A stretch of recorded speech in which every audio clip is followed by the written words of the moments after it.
Imagine कीजिए एक ऐसी चीज़ जो आपको सब कुछ दिखाता है लेकिन खुद को कभी नहीं देखती, जो पूरे ब्रह्मांड में सबसे तेज चलती है लेकिन जिसका कोई मास नहीं होता।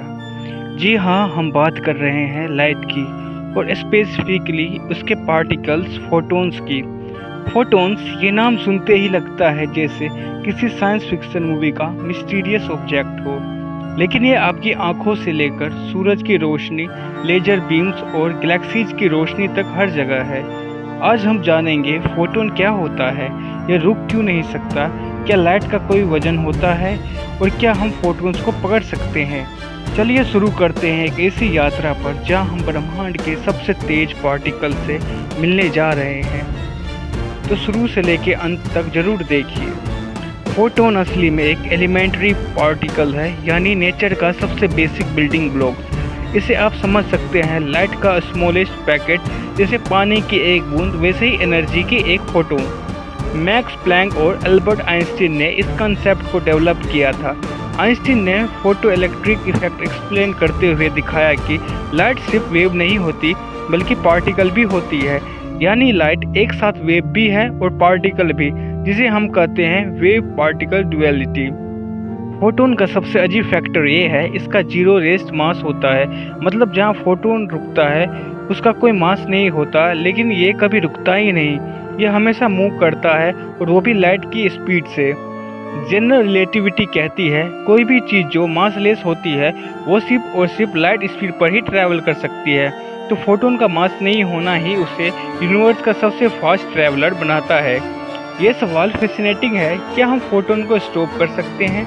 रियलिटी ये है कि फोटोन कभी रुकते नहीं, लेकिन क्वांटम मैकेनिक्स में कुछ एक्सपेरिमेंट ऐसे हुए जहां साइंटिस्ट ने फोटोन्स को सुपर कूल्ड एटम के अंदर स्लो किया है।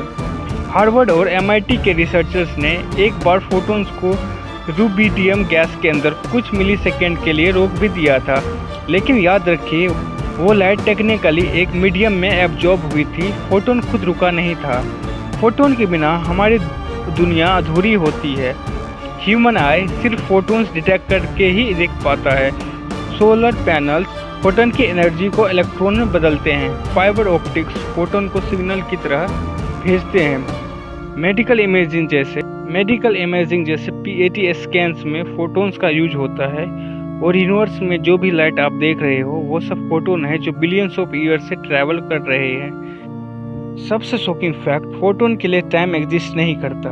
स्पेशल रिलेटिविटी के हिसाब से जो चीज़ लाइट की स्पीड से मूव करती है उसके लिए टाइम स्टॉप हो जाता है।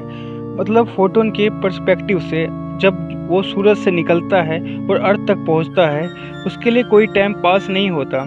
ये कंसेप्ट इतना डीप है कि कोई फिलोसफर्स और साइंटिस्ट इसे कॉन्शियसनेस के लेवल तक डिस्कस करते हैं। क्वांटम मैकेनिक्स में फोटोन सबसे इम्पोर्टेंट प्लेयर है। डबल स्लिट एक्सपेरिमेंट में फोटोन्स को जब शूट किया गया तो उन्होंने इंटरफेरेंस पैटर्न बनाया जो प्रूफ था कि लाइट वेव की तरह बिहेव करती है। लेकिन जब ऑब्जर्वर ने देखा तो फोटोन ने खुद को पार्टिकल की तरह बिहेव किया। ये बताता है कि फोटोन को बिहेवियर ऑब्जर्वर पर डिपेंड करती है। इसे कहते हैं क्वांटम वियर्डनेस। हर फोटोन अपने सोर्स के बारे में इंफॉर्मेशन लेकर चलता है। फोटोन की फ्रीक्वेंसी बताती है कि लाइट का कलर क्या है। फोटोन की एनर्जी उसकी फ्रीक्वेंसी पर डिपेंड करती है और जब वो किसी सरफेस से टकराता है तो हमें उसकी डायरेक्शन, डिस्टेंस और ओरिजिन तक की जानकारी मिलती है।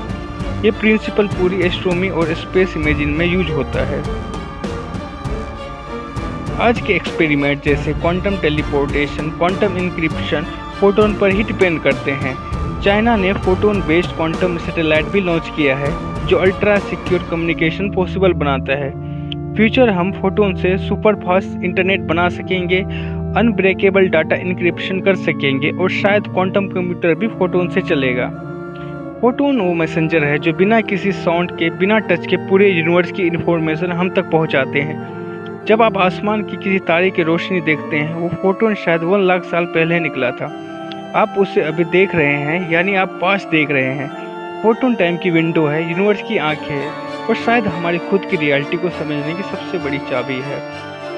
अगर आपको ये फोटोन की यात्रा रोचक लगी तो कमेंट में बताइए। अगर मैं फोटोन बन जाता तो यूनिवर्स में सबसे पहले कहाँ जाता?